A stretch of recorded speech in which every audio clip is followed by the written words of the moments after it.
Hello and welcome back to another episode of DLC. My name is Joey Fitz and today we're going to be talking about the dark isometric horror game Peregrino. Released on the 6th of March 2026 and is available on Steam for you now. Now before we get into the episode, I would like to offer our regular thanks to our friends over at Game.Press and the publisher and developer of the game Inverge Studios for the review copy of the game. We really appreciate it. So what is Peregrino? Peregrino, as I said, is an isometric survival management game that blends RPG, strategy and horror into one pretty grim package. It puts you in charge of a group of pilgrims travelling through a cursed land in order to reach a place they call New Eden. The twist is that it isn't a power fantasy, it's about survival, sacrifice and tough decisions, where keeping everyone alive is a constant uphill battle. The story itself is simple but effective. Your group is trapped in a land in between, in quotation marks, and it's a kind of purgatory filled with grotesque creatures and very hostile environments. Your goal is to get your followers through it and reach salvation, but you're not even sure if that exists. Storytelling is mostly environmental, but with bits of lore and encounters shaping how you interpret the world. There's a really strong religious Lovecraftian undertone which gives everything a really unsettling and almost doomed feeling. It's a lot less about a linear narrative and more about the journey of the consequences of your choices.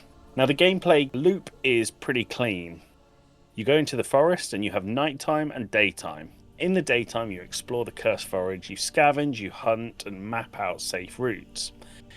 Now at night, return to your camp and manage your resources, heal your party and prepare for what's coming. Because if you're out in the forest at night, bad things are going to happen. There was a moment really early on where I thought I was doing really well. Everyone was fed and I had supplies all stocked up. Feeling confident, I went into the forest and night hit. Two of my characters got sick and I didn't have enough medicine. And I suddenly had to decide who gets treated and who just didn't. That's when this game kind of clicks. It's not about playing well, it's about choosing who you're willing to lose. Now you'll be juggling food, health, sanity, equipment and the well-being of your pilgrims. Resources are scarce and bad decisions can snowball very quickly. And every decision matters. Who gets fed, who gets treated and who gets left behind. There's a real sense that you can't save everyone. And that adds weight even to the smaller choices. At one point, I was pushed a little bit too far in the forest thinking, just plot a bit more, we'll be fine. And we weren't fine. We ran into enemies I clearly wasn't prepared for, burned through all the supplies I'd gathered that day to escape, and by the time I limped back to camp, I'd basically traded a little bit of progress for a completely broken up group. It's that classic survival game mistake, greed, that Peregrino pushes very hard.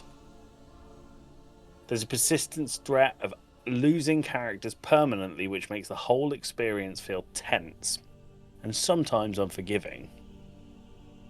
Now Peregrino leans into its dark, stylized isometric look that immediately sets the tone. It's not hyper-realistic. Instead, it almost feels like a painterly aesthetic that's slightly hazy, and it makes the whole world feel eerie and dreamlike.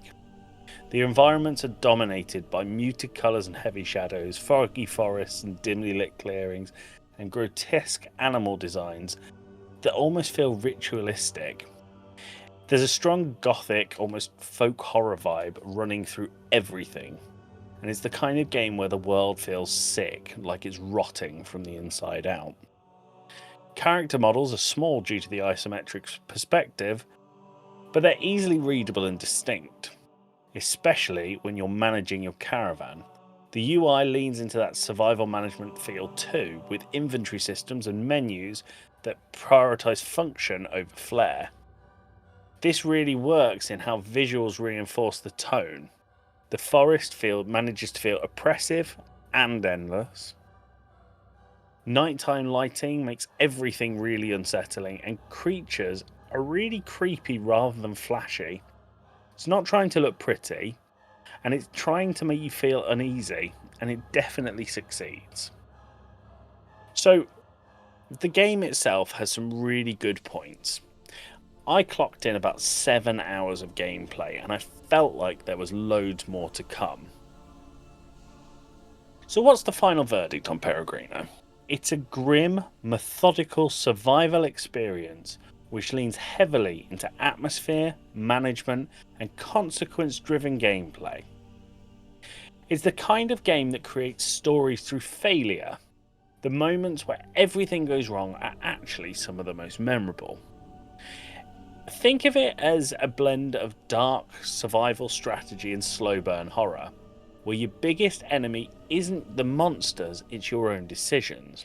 Whilst the game isn't perfect, and it won't be for everyone, if you enjoy tense, punishing survival games with heavy atmosphere, there's definitely something here worth exploring. Think Darkwood or Don't Starve kind of feeling, but probably a little bit less punishing. Once again, I'd like to thank our friends over at Game.Press and the lovely people over at Inverge Studios for the review copy of the game. I really enjoyed it, and I'll definitely be going back to Peregrino to keep exploring the darkness of the forest. As always, I've been Joey Fitz. Thank you for taking the time to listen to the review.